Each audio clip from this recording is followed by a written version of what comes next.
What do you do when someone you know gets caught in a sin? If we're honest, our first instinct is often to judge them, maybe distance ourselves, maybe even kick them while they're down. Or you might say, I would never do that.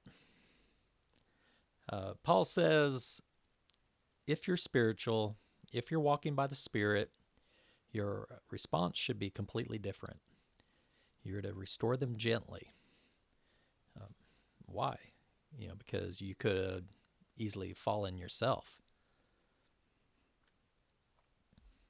If you think that you would never do that atrocious act, then you don't really understand your sin nature. So let's look in Galatians chapter 6, verses 1 through 5.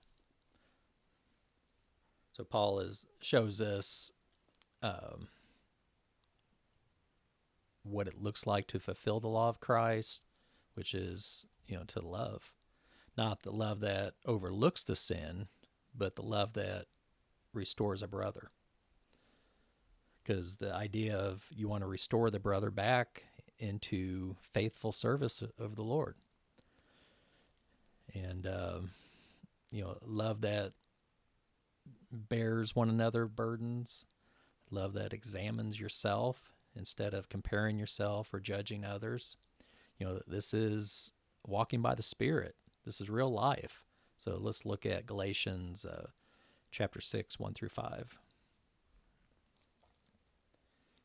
Brethren, even if anyone is caught in any trespass, you who are spiritual, restore such a one in a spirit of gentleness, each one looking to yourself, so that you too will not be tempted. Bear one another's burdens, and thereby fulfill the law of Christ. For if anyone thinks he is something when he is nothing, he deceives himself.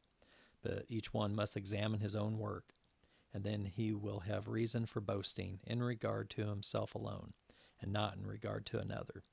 For each one will bear his own load.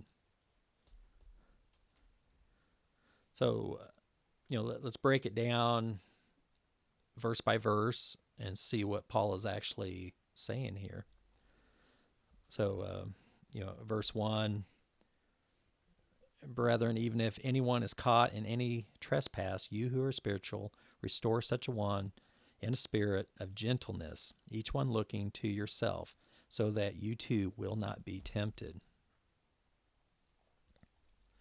So we have the word there, caught.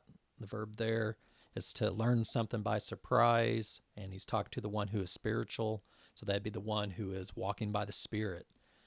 And he wants us to restore that one, which is to make someone completely adequate or sufficient for something. So this would say there in the secular Greek, it would be, say, for medical terms, setting a broken bone. Setting a bone might be painful, but helpful for the healing process. In the New Testament, the word is used, say, as practical. It'd be to restore a fishing net. That would be to mend a fishing net, basically to make it useful again. Or we could use that word restore, say, to today with a car mechanically, by fixing it, restoring its function, so you can drive it, so you can use it as you should. And all this is pointing to making someone or something useful for service again. So don't kick them when they're down. When your brother's down, you don't kick them, but that's usually what we do in churches. And the reasoning is because you could have easily done that same sin. Verse 2. Bear one another's burdens, and thereby fulfill the law of Christ. So the bear is to carry. It'd be the idea of a heavy object or burden, and we're supposed to do this to one another, and this so it would be reciprocal. And he's talking about the burden there. So we're to carry this burden, which is a hardship, which is regarded as particularly burdensome, exhausting, heavy. And, we are to share this burden. And the reason we do this is to fulfill, like it says there, fulfill the law of Christ. So that's to make something total or complete. So, we be praying and encouraging one another to fulfill the law of Christ. So loving. Paul now shifts from how to treat a fallen brother to a warning about ourselves. So shifting from bearing burdens to examine yourself. Verse 3. For if anyone thinks he is something when he is nothing, he deceives himself. So this is a warning to watch so you do not think that you're above failure. Because all of us could fall. The remedy we have here in verse 4, so we don't fall, but each one must examine his own work, and then he will have reason for boasting in regard to himself alone, and not in regard of another. So we're to examine, and to examine is try to learn the genuineness of something. And it's done through examination and testing, through actual use. So do not examine yourself with others, comparing to others, saying my works against your works. You're to examine yourself through the Word of God. And, it talks about boasting there. That's to express an unusually high degree of confidence in something or something, being exceptionally noteworthy. And really the only thing that you can boast of is really boasting of what Christ has done in your life and will be doing in your life. Because, us doing these works on our own, we have nothing to boast, because that would just be giving us the glory. So verse 5 seems to contradict verse 2. We're told to bear one another's burdens, but in verse 5, Paul says, each one must bear his own load. So what's the difference? Verse 5. For each one will bear his own load. So if we say there, to bear, think of a baby in a womb. No one else can carry that. Only the mother can. And talk about the load there. It's a personal cargo. Think back to like the baby in the womb. This personal cargo, only the woman can carry the baby in the womb. So some burdens we carry ourselves. And, the good thing when we walk in the Spirit, Jesus tells us in Matthew 11:30, my yoke is easy, my burden is light. So as you're walking in the Spirit, those burdens are placed on him, and he can carry those for you, and you can make it through that through his Spirit. So again, it's not you boasting, hey, look what I've done, look what I've made it through, look at me.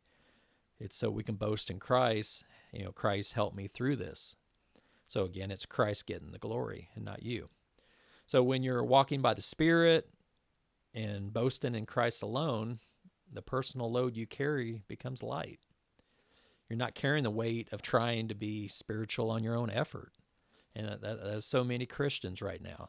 They think they got to keep a checklist and, keep face and make sure I do everything just right. And the burden's on you, and that is a heavy one to follow. But as you walk in the Spirit, you let Christ lead you, and his burden is light. And Christ carries that for you. So here's where we land. When a brother falls into sin, you have a choice.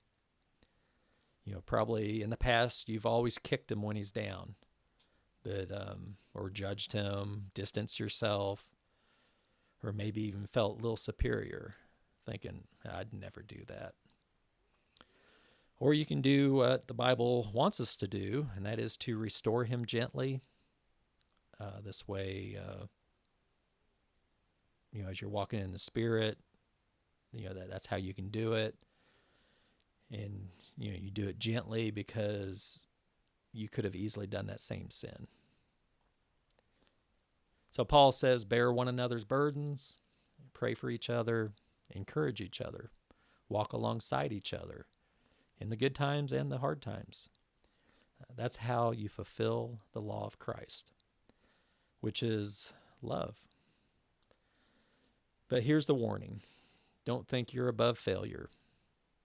And the remedy so you don't think that way is to examine yourself. Not against others. Don't compare yourself to others. Because comparison, it really breeds pride. You're going to say, well, I'm doing better than him. I'm doing better than her. You're to examine yourself against God's word.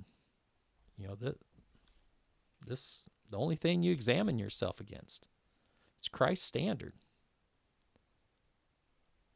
So, boast in what Christ has done in your life, but not on how well you're performing, compared to someone else.